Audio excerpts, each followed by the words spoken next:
Assalamualaikum warahmatullahi wabarakatuh.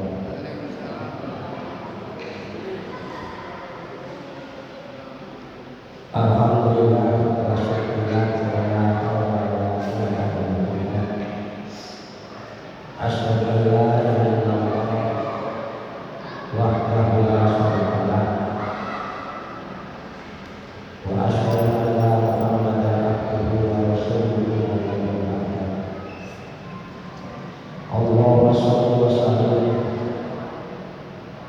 wa barik ala nabiyyina Muhammadin wa ala alihi wa sahbihi ajma'in.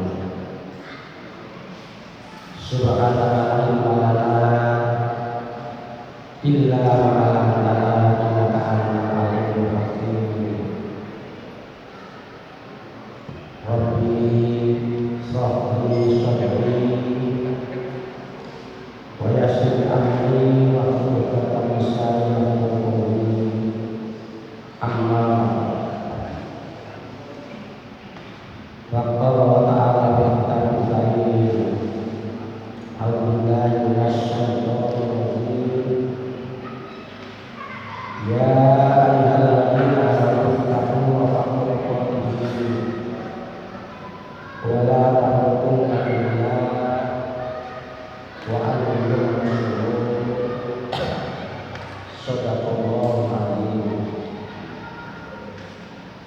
Bapak-bapak, ibu-ibu, saudara-saudara jamaah Masjid Al-Furqan yang berbahagia, marilah kita panjatkan puji syukur kepada Allah Subhanahu wa taala yang senantiasa melimpahkan berbagai macam dan banyak nikmat kepada kita, terutama nikmat iman dan nikmat sehat, sehingga kita masih diberikan kekuatan oleh Allah untuk senantiasa menjalankan ibadah wajib pertama dan ibadah sunnah dengan mengharap ridho Allah dan mencoba melaksanakannya dengan sebaik-baiknya sesuai dengan kekuatan kita masing-masing. Mudah-mudahan apa yang sudah kita kerjakan mendapatkan ridho dari Allah Subhanahu wa taala, dan semoga apa yang kita mohonkan kepada Allah untuk kebaikan anak cucu kita dan putra kita akan Allah kabulkan, terutama permohonan agar kita dan anak cucu kita, kedua orang kita terhindar dari siksaan neraka dan dimasukkan ke dalam neraka. Dan doa kita agar kita diberikan anak-anak yang soleh, anak-anak yang solehah, yang siap untuk menjadi penolong agama Allah, sebagaimana para sahabat Rasulullah membackup perjuangan Rasulullah SAW sampai sukses cemerlang jihad Islam sampai ke seluruh negeri di dunia ini. Kemudian semoga kita berharap sholawat yang kita baca dalam sholat maupun luar sholat Allah sampaikan kepada junjungan Nabi Muhammad SAW, dan Allah berkenan memberi satu ucapan sholawat dengan 10 kebaikan. Apalagi kalau kita bisa membaca lebih dari itu. Kemudian marilah kita tingkatkan iman dan takwa kita dengan mengaplikasikan, menerapkan apa yang sudah Allah trainingkan, latihkan kepada kita, yaitu apa di dalam puasa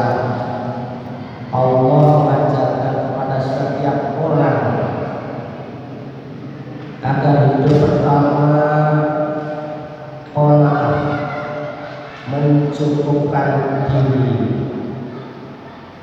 agar manusia tidak ada rasa rakus dan ingin menumpuk harta. Karena ternyata makanan yang dibutuhkan oleh manusia itu tidak banyak dan tidak harus yang mahal-mahal. Itu sudah dirasakan bagi orang-orang yang beriman ketika berbuka puasa. Yang kita perlu hidup berlebih-lebihan di dalam dunia yang fana ini. Karena kebanyakan manusia sekarang ini berlomba-lomba mencari harta sebanyak-banyaknya untuk sekian keturunan. Saya baca di sebuah diagram ada tokoh negara kita, anaknya masing-masing punya harta minimal 1 triliun, bahkan ada yang sampai 7 triliun. Biarlah mereka hidup seperti itu, karena memang mungkin cita-cita hidup mereka seperti itu. Tetapi kalau kita mau menyimak kehidupan Rasulullah dan para sahabat, maka kita hidup sudah lebih dari cukup jika dibandingkan mereka. Dan kita harus kagum kepada mereka. Siapa pertama? Rasulullah Shallallahu Alaihi Wasallam. Pernah saya sampaikan bagaimana Rasulullah dalam perjalanan hidupnya pernah hutang kepada seorang Yahudi, hutang unta dengan pembayaran jangka waktu. Kalau hutang berarti Rasulullah kekurangan uang, namanya hutang. Kalau kelebihan berhutang ini, tetapi di perjalanan sampai waktunya jatuh tempo membayar, yang sudah memaksa untuk membayarnya.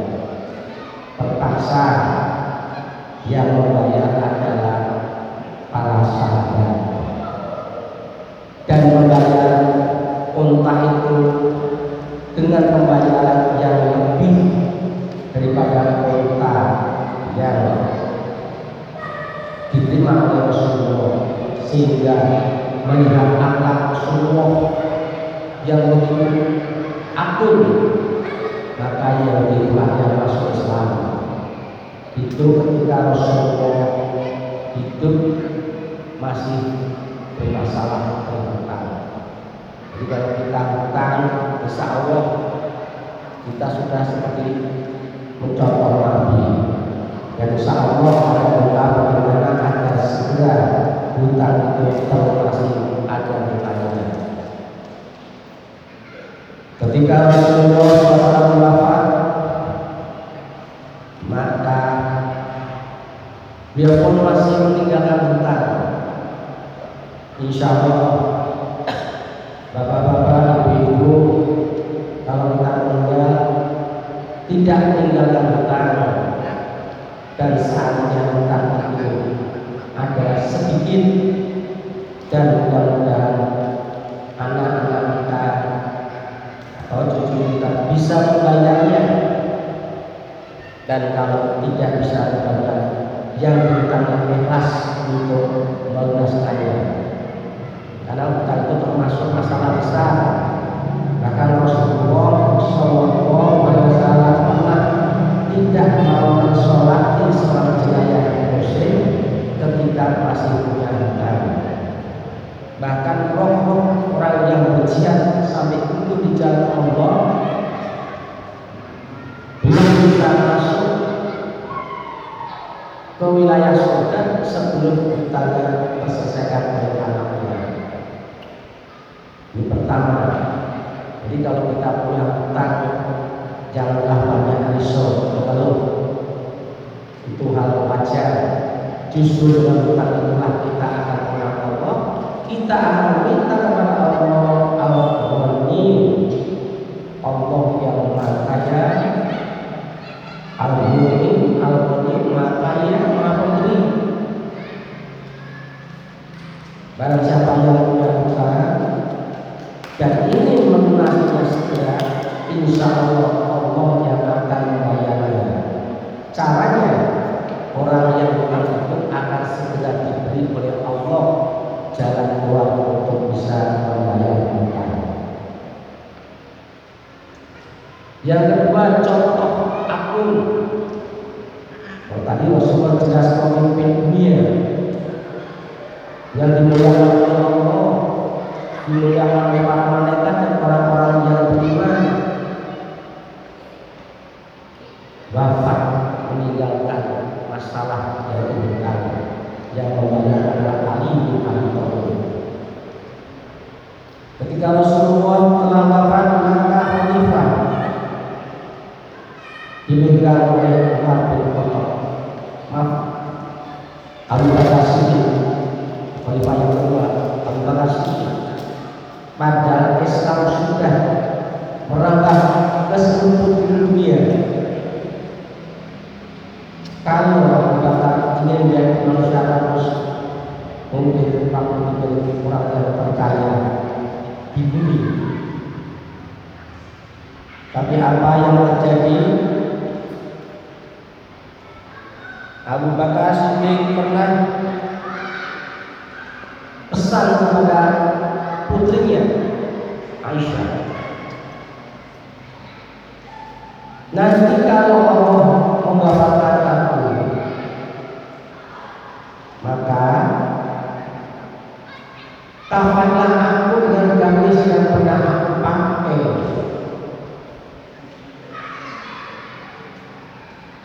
Maka Aisyah berkata, ya ayah, bukankah ayah seorang khalifah,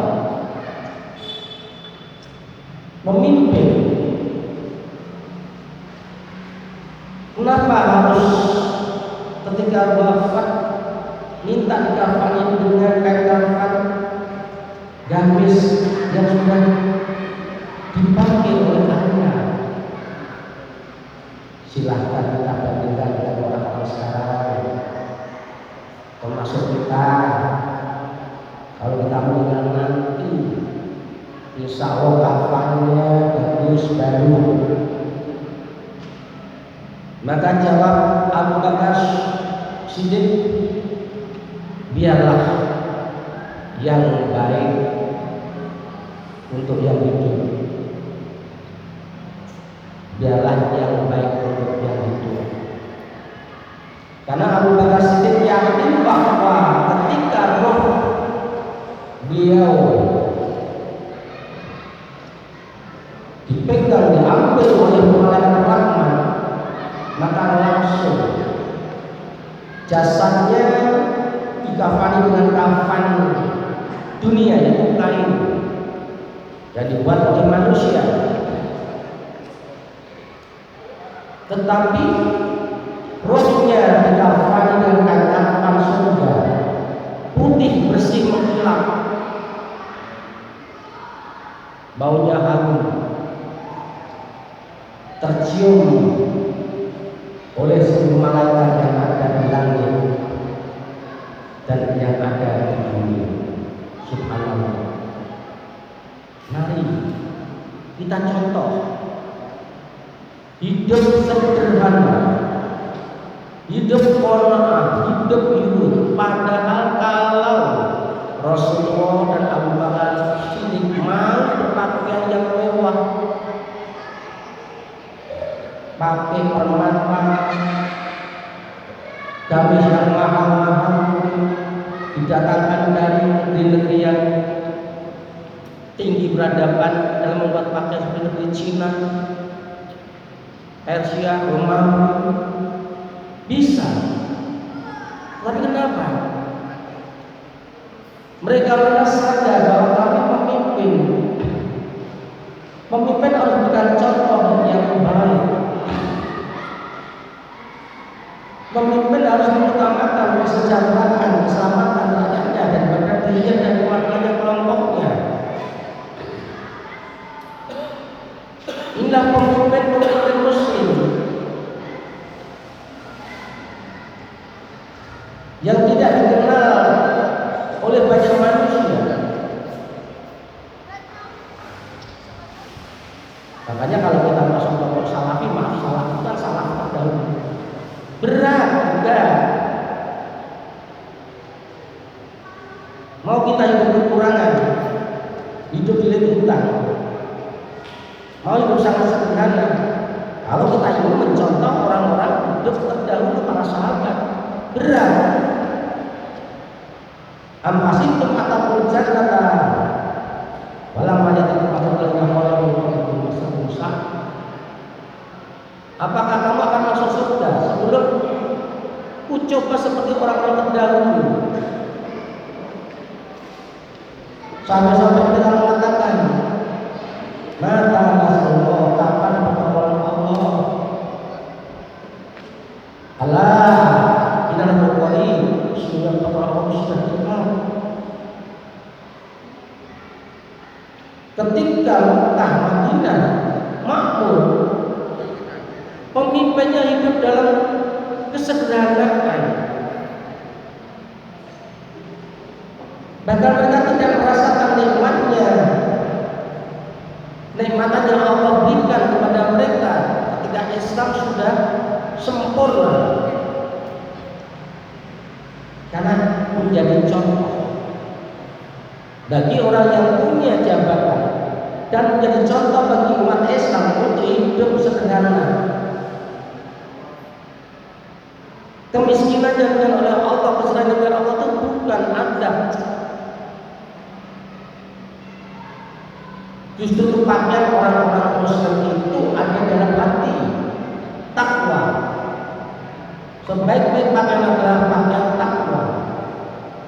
Insya Allah orang yang bertakwa kepada Allah, yang banyak beribadah, orang akan suka.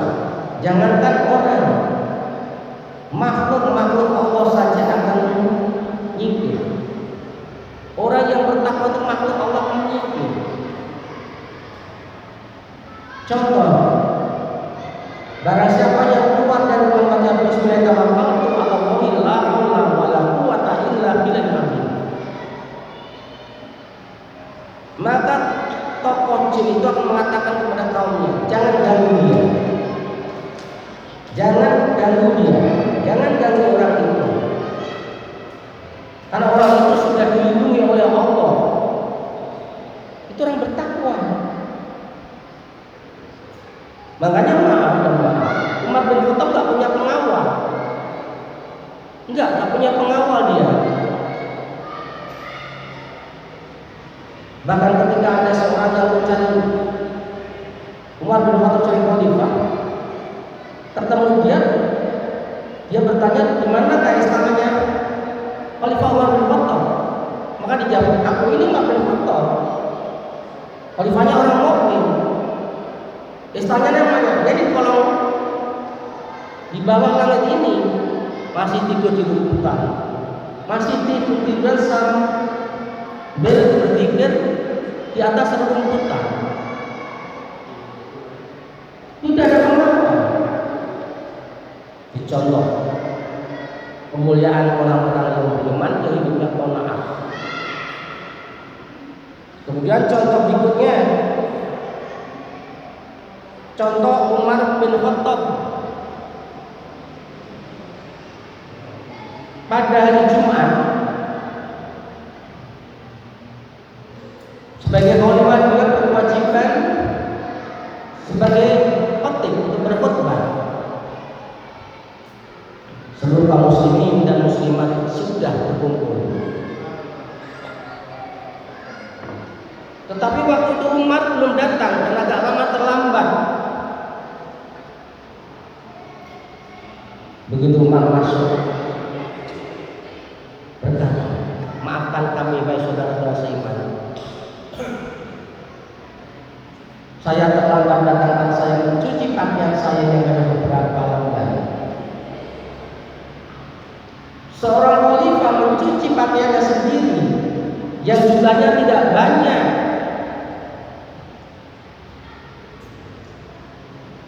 Apalagi mahal, tidak.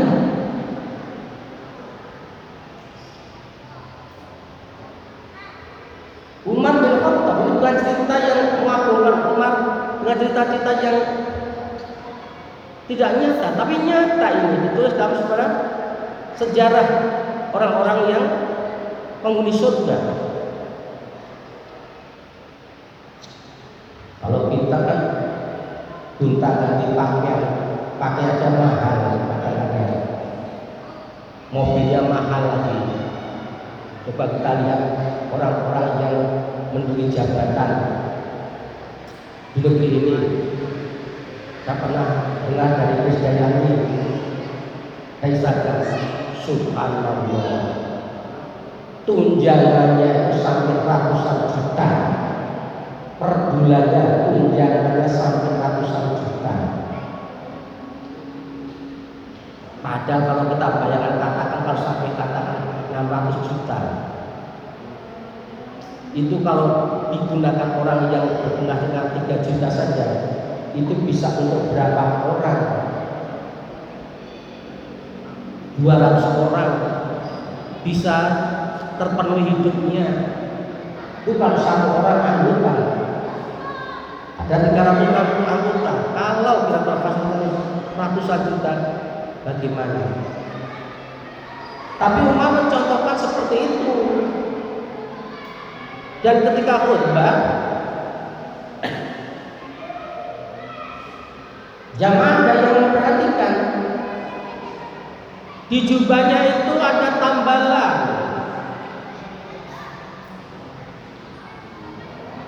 Memang seharusnya kalau Jumatan ada yang khutbah, maka dengarkan baik-baik, perhatikan,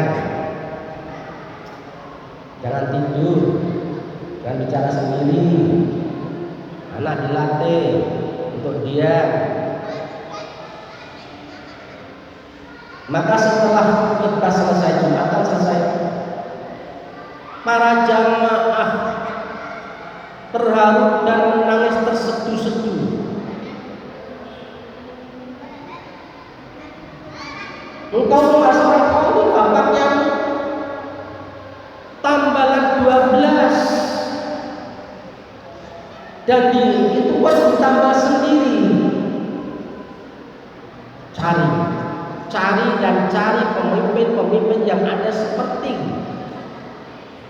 kehidupan Rasulullah dan para sahabatnya, tidak akan pernah ada. Maka sungguh menakjubkan dalam waktu 23 tahun 3 bulan Islam bisa tersebar di seluruh dunia, karena akhlaknya seperti itu.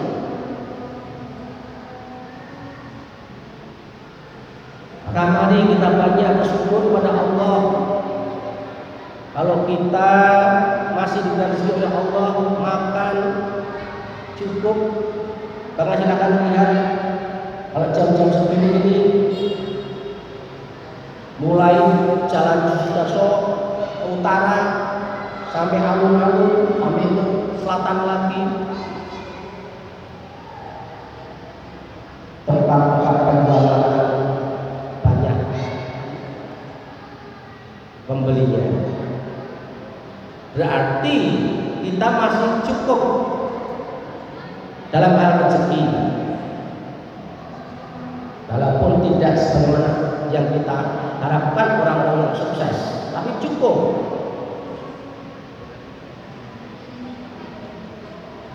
Berikutnya, contohnya Ali bin Abi Thalib. Ini juga seorang khalifah.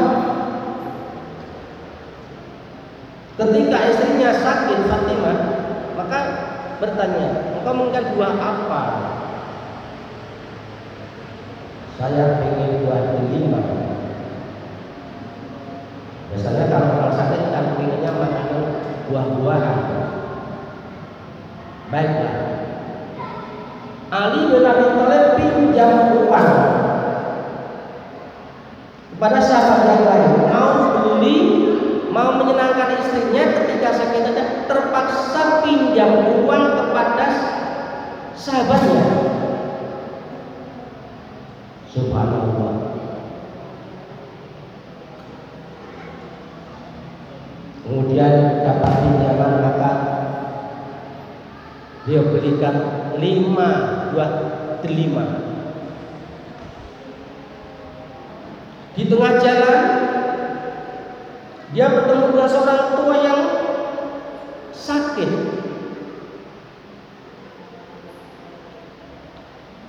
Berbaring di pinggir jalan, maka didekatilah oleh Ali bin Abi Thalib dan ditanya, apa yang kau inginkan? Aku ingin buah. Ternyata sama dengan yang diminta oleh istri Ali bin Thalib, buah delima. Ini cari apa? Manfaatnya apa? Disebut apa manfaatnya buah delima? Maka diberikan 2, tinggal 3. Masih sempat dia butuh sesuatu untuk istrinya, ada orang yang membutuhkan, masih bisa berbagi. Coba bayangkan dengan orang Islam sekarang atau yang non Muslim yang ada di negara kita maupun negara lain.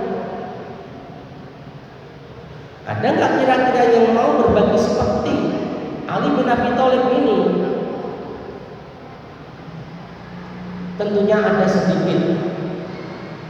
Masih ada yang lain, tapi sedikit. Kemarin saya kagum, ya di Instagram ada seorang wanita yang mewakafkan tanah sekian banyak, nilainya hampir 1 triliun. Seorang wanita sukses dalam bidang ekonomi. Ditanya kenapa kok mewakafkan? Kami diberi rezeki memang untuk berbagi. Kami diberi rezeki oleh Allah memang untuk berbagi. Jadi pemberian Allah itu bukan untuk dirinya sendiri, untuk keluarganya saja, tapi berbagi dengan orang yang tidak mampu. Bisa termasuk berbagi untuk membuat tempat-tempat pendidikan dan sebagainya. Ini syukur alhamdulillah kalau kita di dalam organisasi Muhammadiyah diajarkan untuk selalu berbagi, tidak menerima. Kita dilatih untuk selalu memberi daripada menerima. Menerima kalau terpaksa, maka Muhammadiyah bisa eksis dengan amal usahanya banyak dan terus berjalan karena masing-masing anggotanya suka menginfakkan sebagian harta yang Allah berikan kepada mereka. Nah, begitu diberikan oleh istrinya,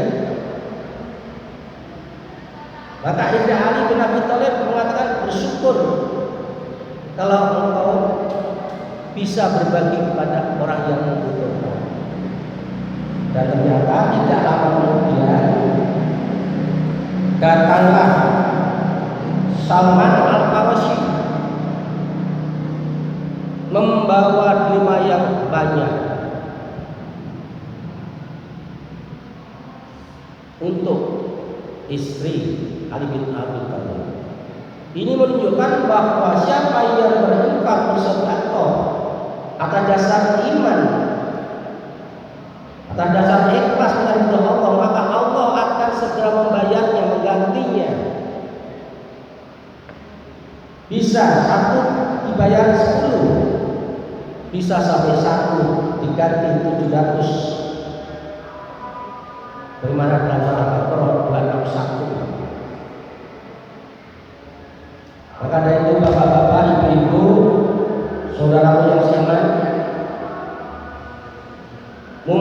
kita masih waktu oleh Allah untuk melanjutkan hidup kita, perbanyaklah kita mencontoh kehidupan para rasul, para nabi, para sahabat, agar hidup kita itu tenang hidup kita. Siapa yang hidup yang tidak rakus, tamak, dan sangat cinta kepada dunia, tetapi lebih menyukai hidup untuk akhirat, hidupnya akan tenang. Insya Allah akan tenang. Dan saatnya kita masih dalam ujian, banyaklah kita berdoa kepada Allah. Karena kemarin bulan Ramadan kita diajarkan oleh Allah untuk berdoa.